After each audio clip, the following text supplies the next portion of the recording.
So good afternoon. I stand here today with the leaders of the Jacksonville Sheriff's Office Narcotics and Vice Section to recognize the innovative, life-saving work that our specialized investigators have completed in 2025. Using top investigative techniques and cutting-edge technologies, these units have been hard at work removing dangerous narcotics from our community and arresting traffickers who profit from pushing poison in our city. Take a look at the screens to see a few highlights of these investigators' work this year. Short round. Hey, watch this car.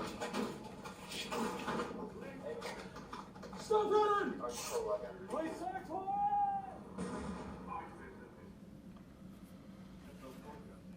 In 2021, JSO created the Narcotics Overdose Death Investigations Unit.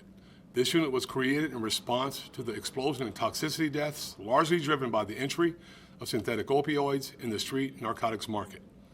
The specialized detectives assigned to this squad are tasked with the unique mission of investigating overdose deaths to build manslaughter cases against the drug traffickers who source lethal narcotics.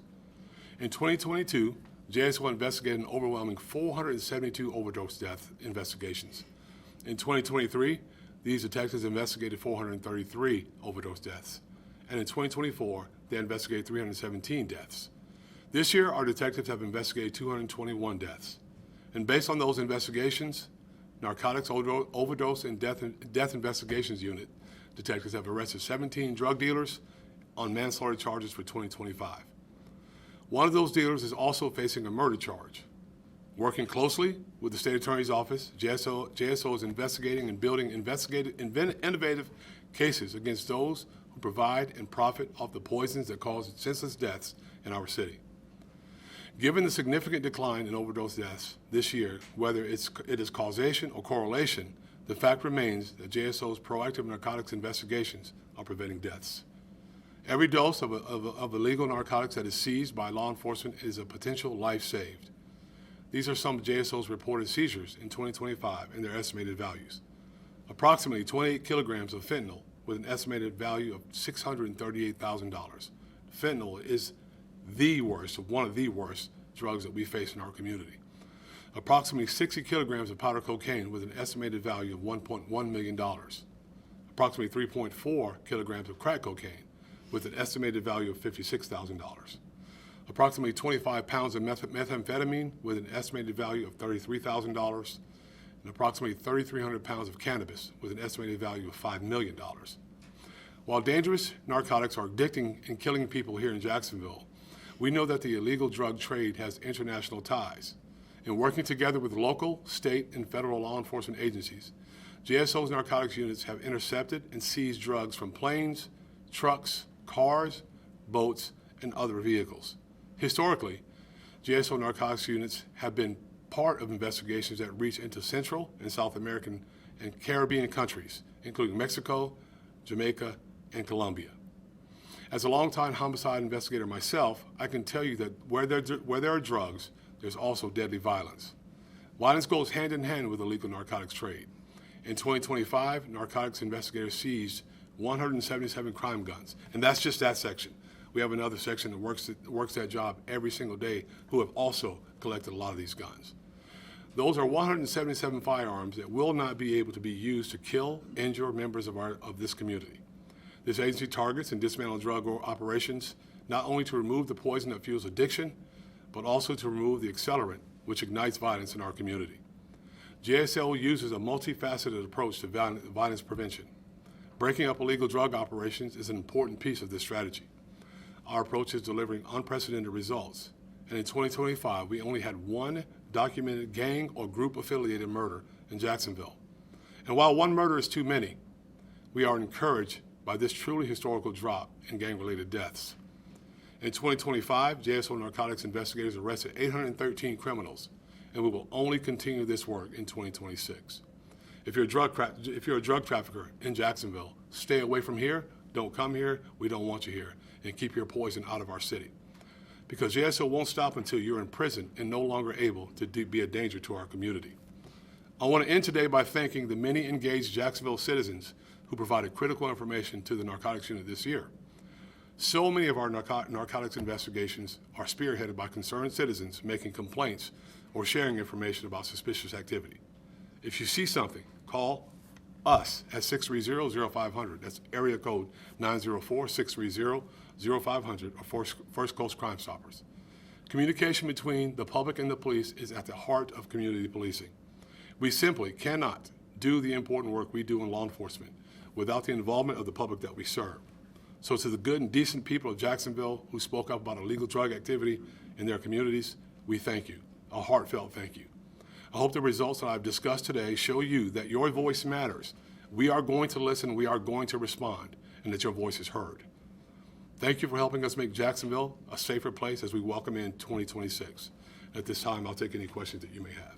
Sheriff, there's been a big national push on stopping drugs from entering the United States. On the local level, have you seen any shifts in the supply coming from outside of Jacksonville, inside of Jacksonville? I'm going to let the director from Narcotics Vice Section answer that question. He'll be able to tell you that in more detail. So yes, to answer your question, we have seen a reduction of drugs flowing into Jacksonville, and with multiple operations that are ongoing by our undercover investigators in Narcotics and Vice Section, we are trying to combat those on a daily basis. And typically, historically, have they come from international? I mean, are they made domestically? Yes. International? Yes. And officer, I'm sorry, your name? Director Ed Cayenne.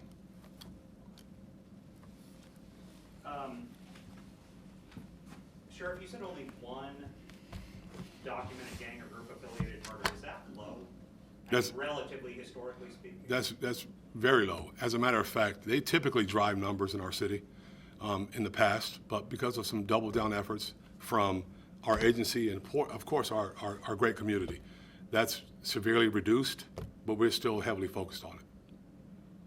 Sheriff, what tools or maybe even technology is the narcotics unit maybe using that you can share that's been maybe most effective?